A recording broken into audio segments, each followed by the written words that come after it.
তো কড়াই দিয়ে দিচ্ছি সর্ষের তেল।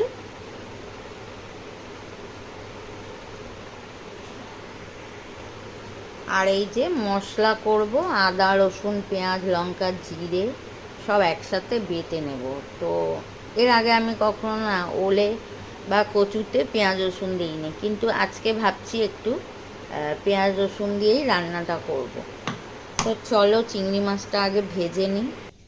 তো এই দেখো তেল গরম হয়ে গেছে, দিয়ে দিচ্ছি চিংড়ি মাছগুলো।